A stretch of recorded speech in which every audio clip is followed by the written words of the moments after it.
Hello, and welcome back to No Rules Random Thoughts of a Swiftie. I am your host, Brianna Peters. Thank you guys so much for the love this past week. I mean, I've gotten 100+ new subscribers. I think the video is up to around 5,000 views of my listen and first take on the life of a showgirl, and that's really exciting and really cool. And I mean, I assumed Swifties would be looking for it because I know that I am also looking for it. I am out there watching everybody's reactions and first listens, and I'm having the best time because this is one of the best times to be a Swiftie, is when new Taylor Swift music comes out, new songs to listen to, new vibes, new melodies, new Easter eggs, new things to decode. And so today I just thought, I can't go back to regularly scheduled programming. My life is taken over by the life of a showgirl, and I think I just need to sit in this for a minute. So my random Taylor Swift thought is I need to be looking into these tracks more with you. So I figure what we would do for the next couple weeks is just take 3 tracks at a time and really dive in. I am not going to assume I know every single Easter egg or I'm going to catch every single thing that happens. So please go into the comments and tell me what I have missed, / what you picked up on, / what you are feeling with these tracks in particular. Like, these are my Swiftie thoughts, but I really just need to be knowing your thoughts as well. And on that note, if you're new here, I also have an email that you can send any and all Taylor Swift thoughts to. Like, don't just watch. Tell me. I need to know. Please, God, communicate with me.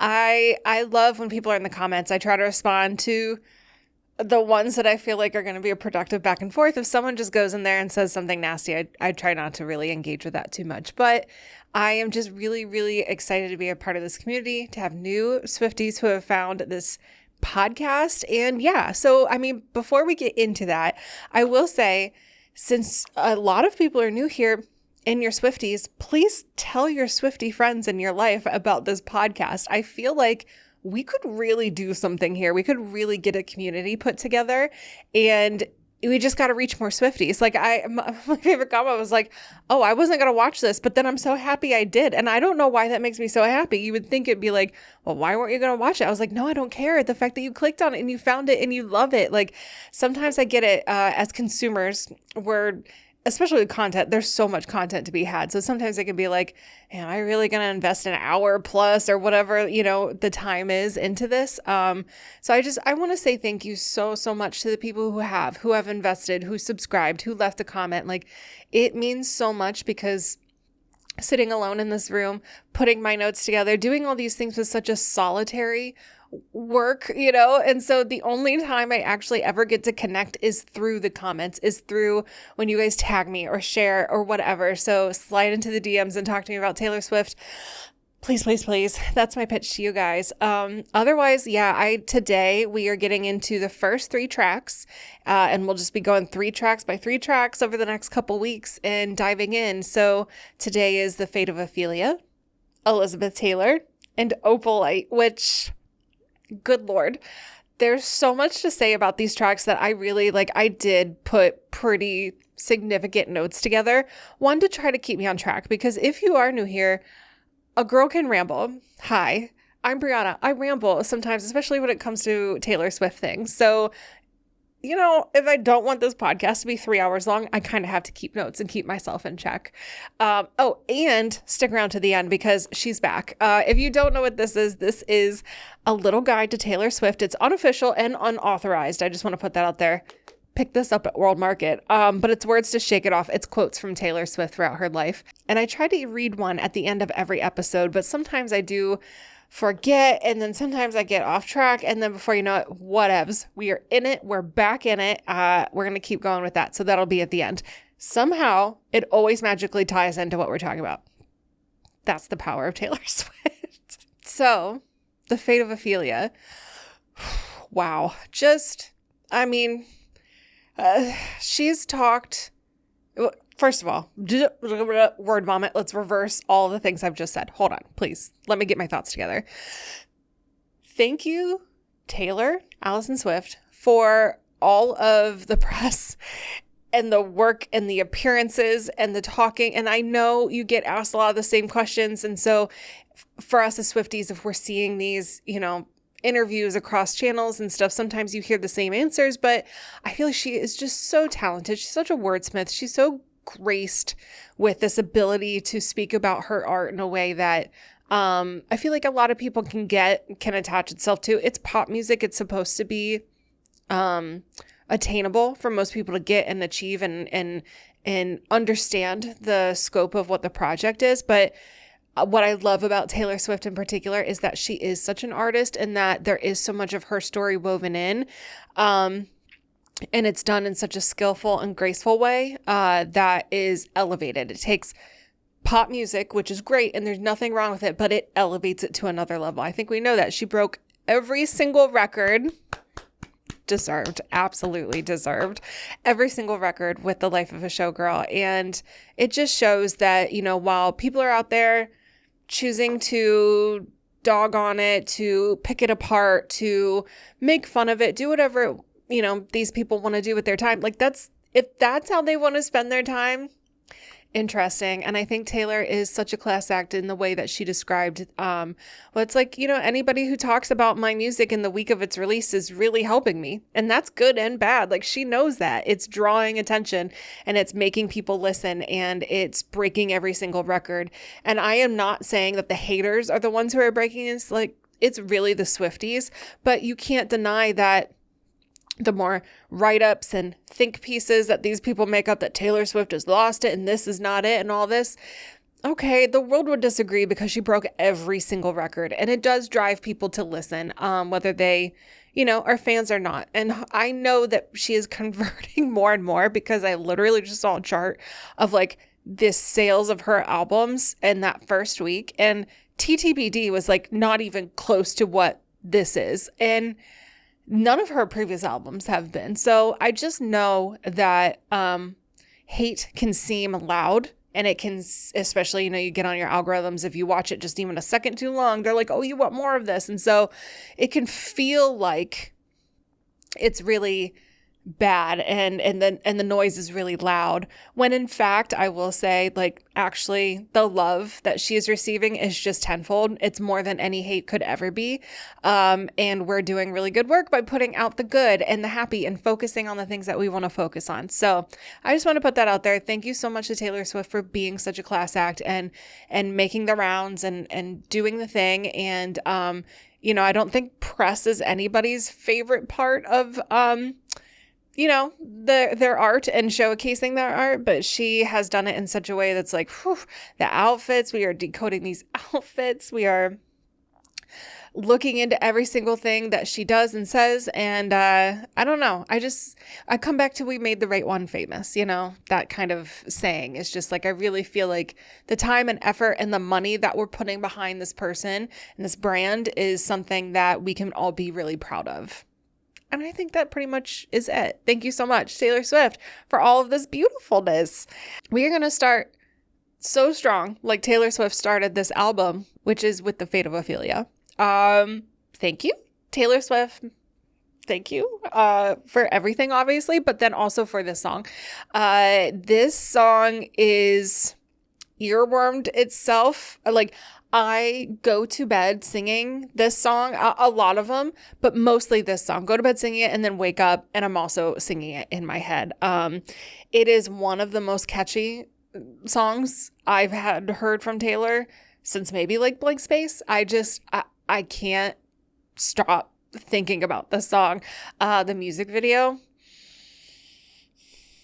the looks, the art, the set pieces, the timing, the work that was put in. Like, I love production, obviously. And I just, owning the podcast production company, I love production. I love working on a project. I love all the pre-production, the strategy, and then watching something come to light and actually seeing something created and be made is, it's something I don't think I will ever get used to. I've been doing this for almost a decade and I just love it. I love it so much. I love creative people And so being able to work with them and around them, I'm just so sure that like it's probably that magnetized times 1,000 because it's the genius of Taylor Swift and being able to work with her, bringing all the Eras Tour people together.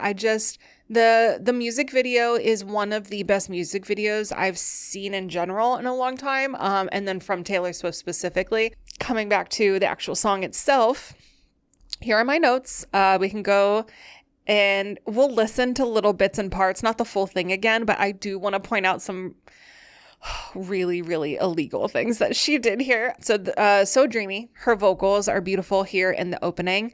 I will say this is, to me, the best Taylor has ever sounded.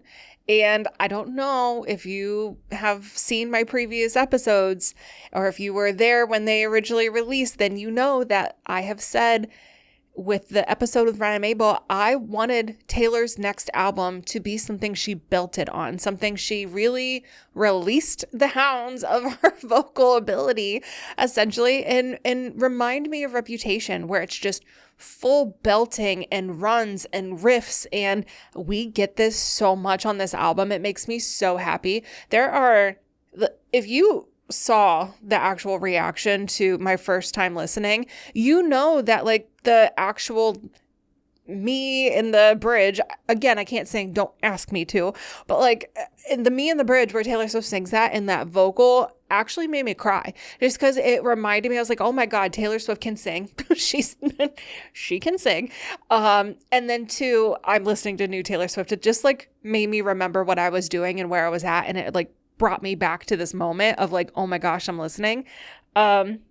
So I am so, so happy that we get this from Taylor Swift, that not only do we get these catchy pop sound, like this production is crazy, it's so good, but we get that vocal range from Taylor. And there's other songs on here we can deep dive into that more on. But yeah, just wanted to say, the See It All is a part of this that always just like scratches a part of my brain way back in there, somewhere deep in the middle. It's so good. It's like goosebumpy. It like the way she says it and sings it and just delivers it is so, so good. I'm just going to pull it up because I want to hear it. I do. That is the best thing I've ever heard. Are you kidding me? See it all. Like she just like does that, and it's a part of that verse or the chorus or whatever, so it just keeps coming, but she keeps doing it over and over again throughout the song, and it is so good. So I love that there's a little riff on the end of Ophelia. See It All, she hangs on that note, but Ophelia, like it's so good. Okay, we'll listen to that part too. That like step down, stop. It's so good. I love a little riff. And when I'm singing horribly in my car by myself or with my husband because he doesn't care, I do that too a lot with songs where like I'll be like, oh, I wish they had done like a little run here or like did something. And in this full album, I swear there is not one time where I'm like, oh, I wish she would have done. She was doing the things that I would normally have kind of done. And I'm not a vocal person, obviously. A vocal person. I can't even say the name. I'm not a singer, obviously. But I just mean you kind of have these like long notes where it's just, you need a little spice. You need a little something attached to them. And she does that so much in this album. It makes me so, so happy. So yeah, just the step down on Ophelia is so good. I put very ethereal vocals. It's really beautiful. And, you can chop that up to a couple things. Obviously Taylor Swift and the way she's singing, but the production and the way that they are layering vocals and the way that they create this atmospheric type of moment with her vocals lends itself to being very dreamy to listen to. It is crazy to me. I was watching some reactions and people were just like listening out loud. And I'm like, girly pops, you need to be putting the headphones on. You're just missing it. You're missing so much by not having the production be able to do what it does best and bring you into this world. And it really is a world. The Fate of Ophelia is an ethereal vibey. It layers as each thing builds to the next verse, to the chorus, to the next verse, to the bridge. Like everything that they do is so intentional. And I just, would really recommend listening with headphones if you haven't yet, because it's really creating a sound here. It's so beautiful. Okay, I'm just gonna play it and then let's talk about it, because good Lord. Did you hear that? In the back of the sanity. And then her voice like screeches.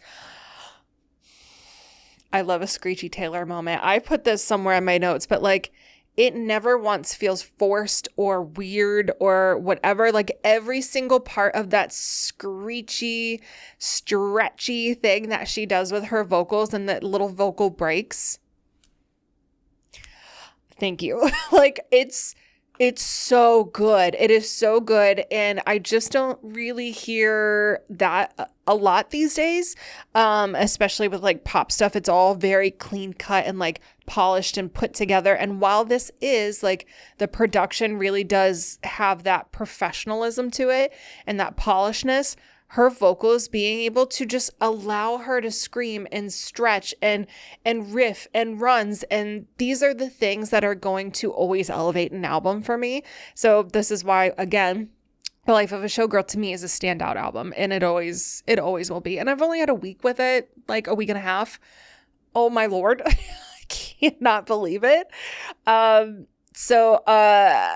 can just only say it so many times that the vocals, honey, they're doing the work. They're doing everything. They're so good.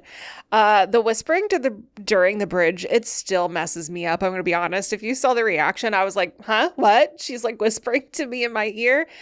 Yeah, it still feels like that every single time I listen. It's so intimate and also just so smart that the production really strips itself back so quickly. It's almost jarring in a great way, because it's just high production, lots of vocals stacked on top of vocals, harmonies, go, go, go. And then it just strips it back and she's whispering during the bridge. And I'm like, thank you. This is so great. It sounds so good. And I love that moment because while you can always add, and I think it's just going to be great.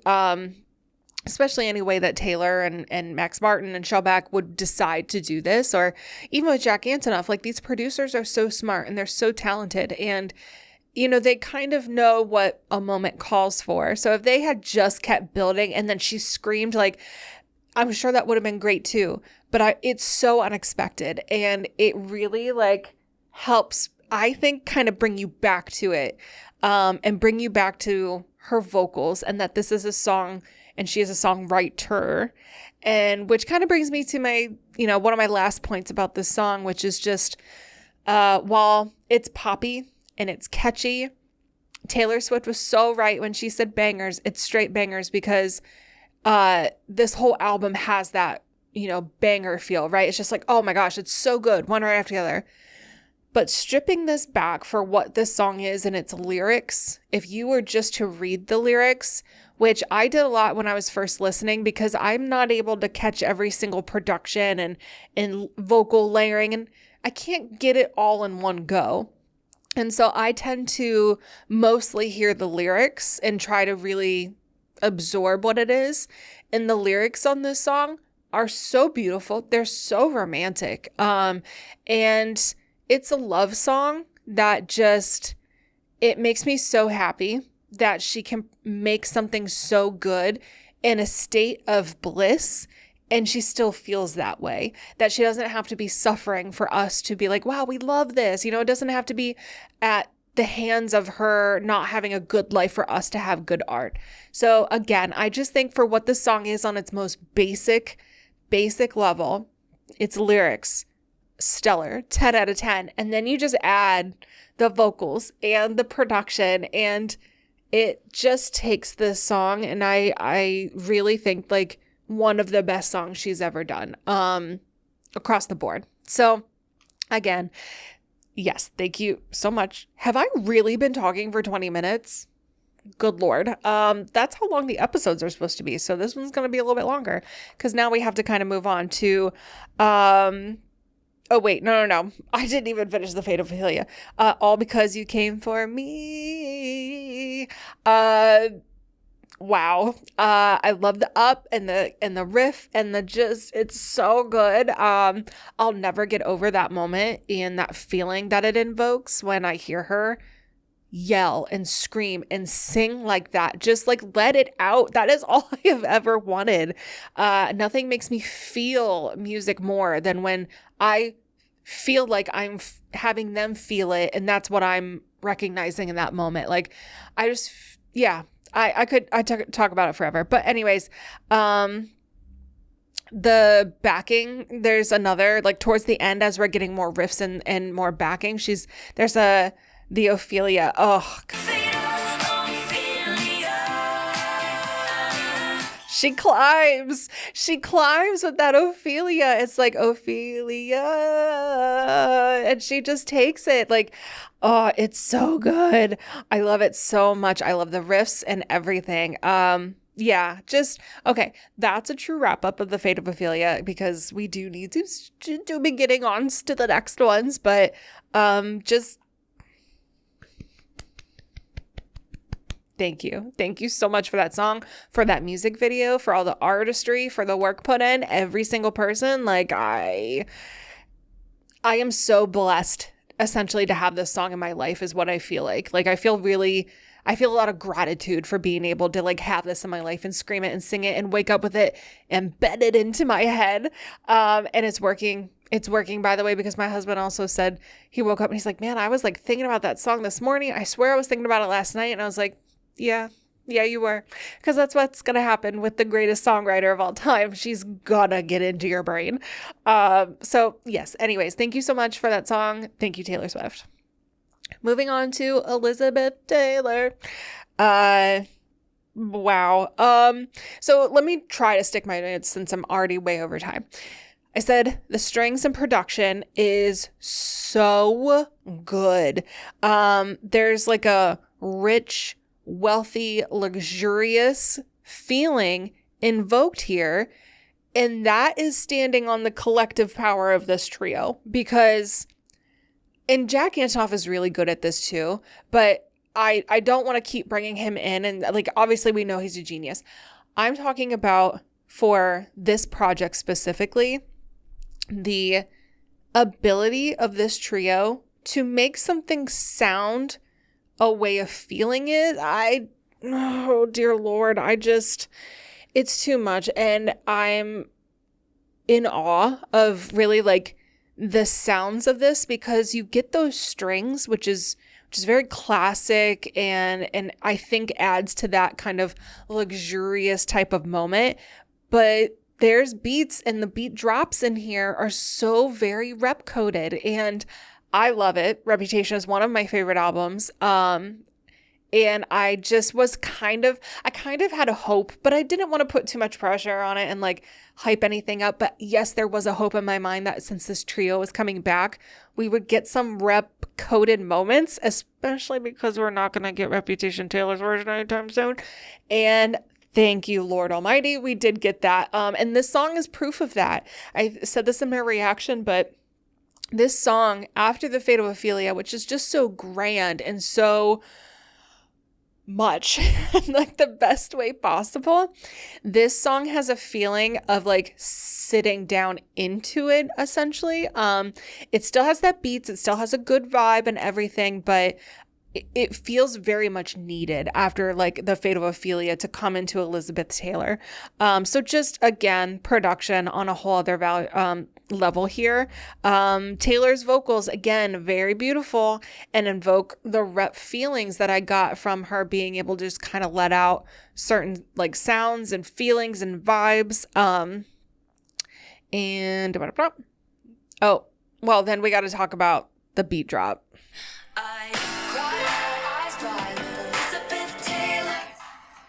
The beat drop into the harmonized Elizabeth Taylor is so good and somehow so rep coded. I don't know what that is. And some people who are smarter than me, please tell me what that feeling is.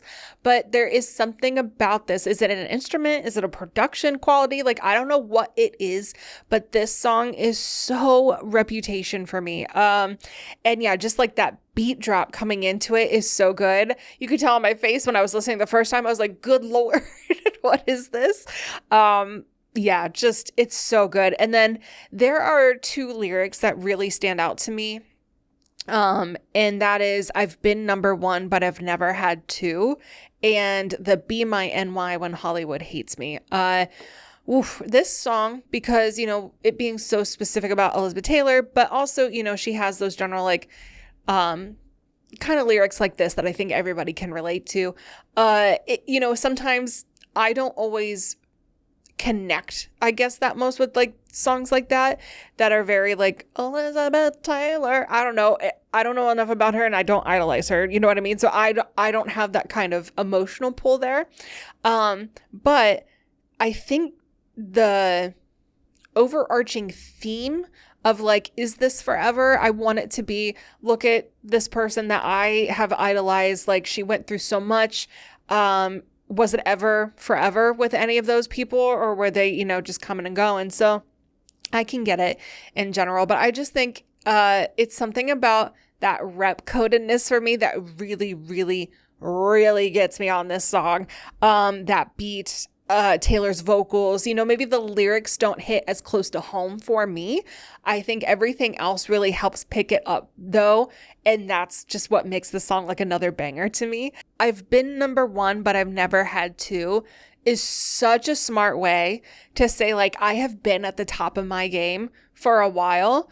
But, you know, the one thing in my life that I've never really solidified and locked down is that partnership. So while I have been able to go out and have a career, a very successful career, I haven't always had a partner to be able to share this with, or somebody who I feel like is going to be in it for the long haul. Like, is it forever? You know, these questions that she's asking herself. So good. So good. And the Be My NY When Hollywood Hates Me, first of all, just the way she sings it and the way she's saying it, it sounds so good, ear candy-ish to me. But then also then just the heart of what that statement is. It's like, really, like, be my home, be my safe space, be the person who isn't going to jump on bandwagons of what everybody else has decided and thinks that I am, or I am not doing, or I should be doing, or the ways I'm not living up to what they think. And just be the person who knows me and be my home and be my safe space. Love it. Love those two lines. I love that they're in the chorus, that we can hear them again. Love it. Oh, I put in there's a bass moment. There's like a bassy type moment. And the vocals kind of slow down. And it all works so well together. It feels very groovy. And I said this again in the thing and my reaction, that there was a lot of 70s elements to me in this album. And this is one of those moments where that bassy and that bassy guitar and then her vocals kind of slow down and it feels groovy. And that's what I mean about like sinking into this song, is that there's an element of being able to just kind of groove and vibe. I love it so much. And then the vocal riff at 148, I mean, let's just listen to it. Oh, it's the, oh, I can't. Respectfully, it's great. It's really good. Like, just to have a moment. She did that in Dress, remember? And I was like, respectfully, hot. Very hot. And still the same thing. She's able to get me with that for sure. And then the backing vocals at 2:45, If I Can't Have You. Let's just hear it. Yes. The stacking, but like singing it, the harsh, like, if I can't have you, I'm just like, it comes through so good. Oh, I love it so much. Yes. Again, I don't know all of the hints and things to Elizabeth Taylor, but just in general, this is a very catchy song. It has such a groove and such a vibe and such a feeling to it that it is so good. Opalite. Good Lord. I love that people are loving this so much, you know, on TikTok and doing the dances and just some of like those choreographed dances, like the ones that they do, totally fine, totally cool. Love it. It's cuteness for sure. But my actual favorite are the ones where they're just vibing and they're putting on and they're dancing ridiculous. Like in their kitchens and their houses, just, what my cat sees style video. It's so good. Yeah, that's what this song is. It's pure happiness bottled into a song. And I swear, I am not crazy. I just feel like I have one of my cat's pieces of fur on me and it's driving me insane. I am not very itchy right here. I just swear to Lord, there's a Georgina piece of fur on me somewhere. Anyways, I'll try and not do that. All right, Opalite. The brother line still cracks me up. My brother used to call it eating out of the trash. Every time I hear it, I smile. I think that's the funniest thing I've ever heard.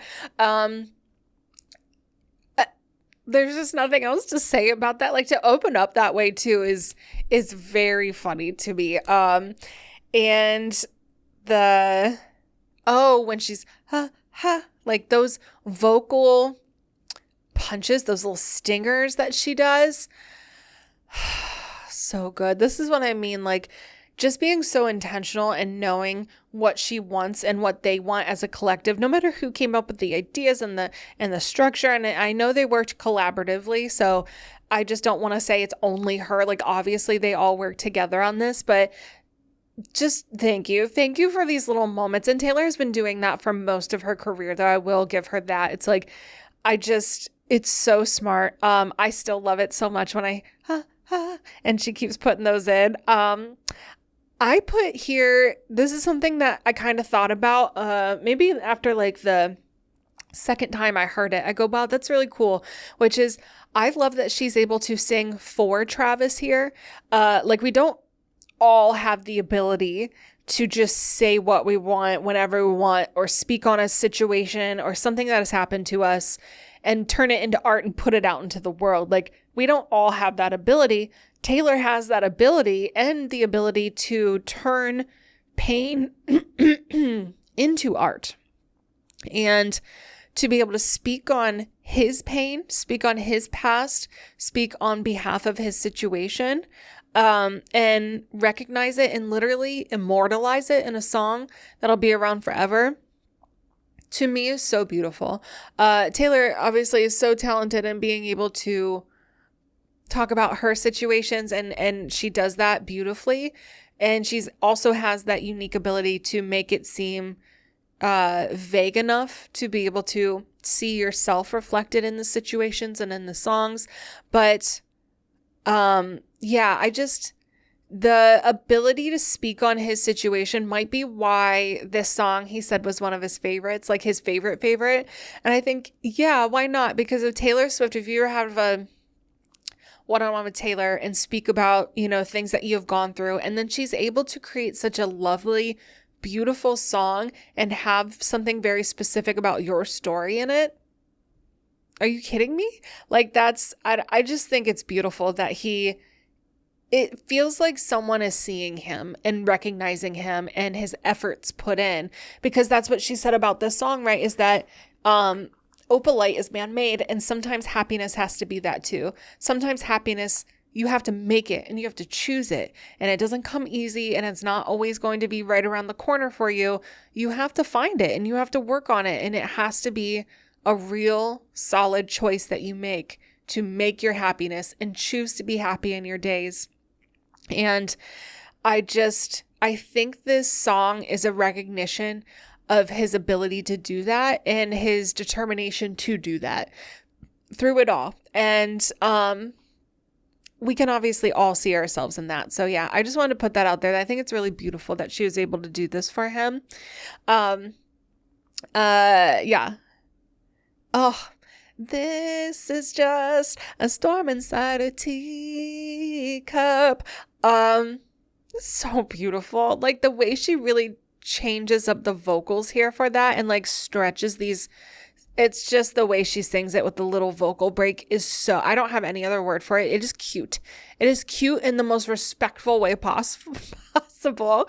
I don't mean cute as in like honey in the, version of honey. I mean, honestly adorable, love it. And I wish I could kind of do it, if I'm being honest. I don't know how she does, but one of my favorite things, again, to tap on, is just, I love when she does that.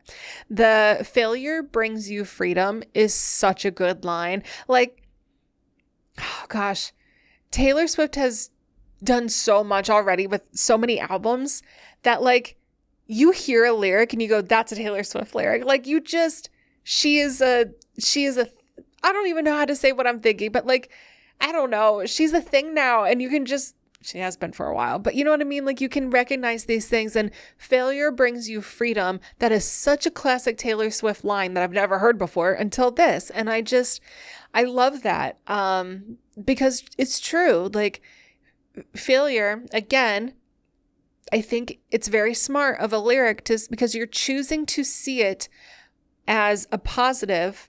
Again, bringing that man-made happiness back into your life, which is failure can bring a lot of things, but she is urging others to see it as a choice of seeing it as a choice of freedom.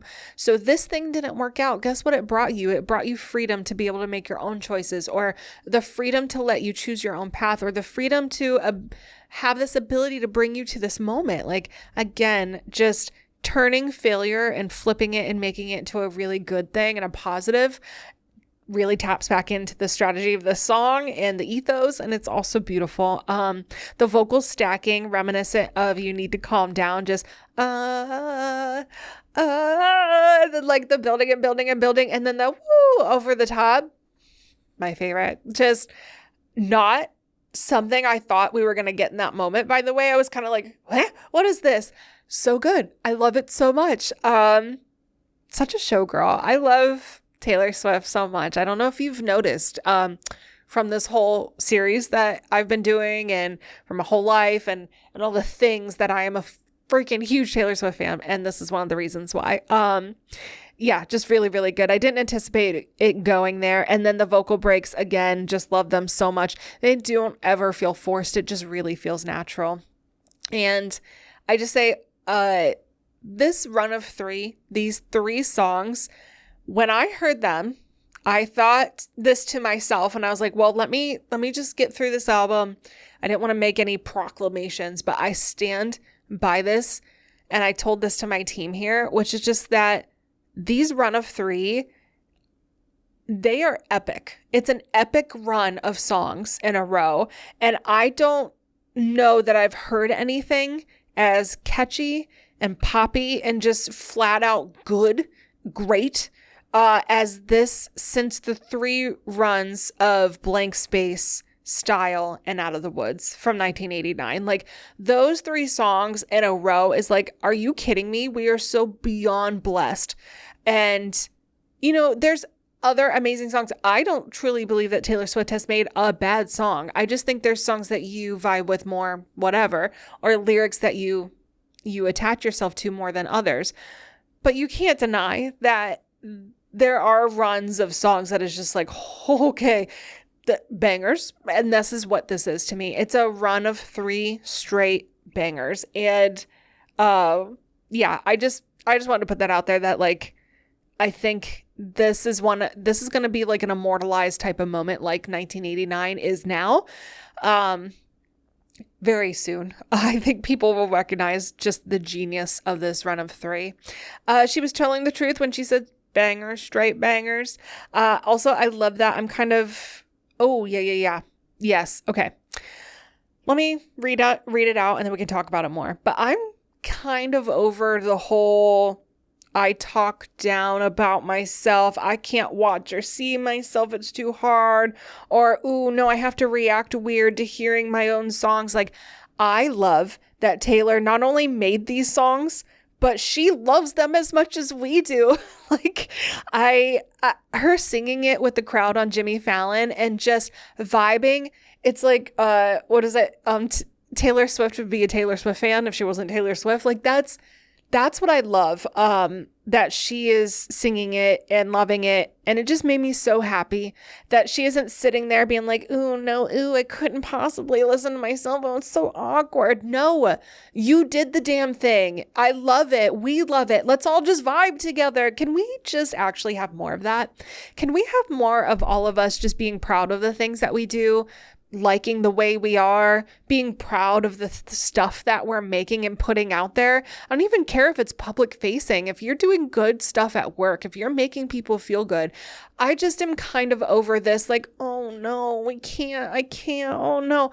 Stop. We are okay. Nothing bad is going to happen if we love ourselves. Like, let's just start from there. Okay. Can we please? Besides, I'm kind of over the whole show and dance. Of it just being like, oh, I'm so awkward. No, stop. We're fine. We don't have to be for everybody. We can be happy with what we're doing. Okay, so sorry. A little bit of a rant, but I'm really, really happy to see Taylor stepping into her power in all aspects. And that's from like the coordination of the hair and the makeup and the outfits and the confidence and the way she's holding herself and the way she is speaking, all the way through to, listening to her songs and vibing with the crowd and being happy. I love it. I love this version of her. It's one of my favorites. I get it. There is genius when she's put into a space and her back is against the corner and she writes. I get it. There's a lot of greatness that comes from that. But I am very happy for Taylor to be happy and for us to get this version of her and her art, which comes from a place of happiness. That's just me. Some of y'all really like the pain. Okay.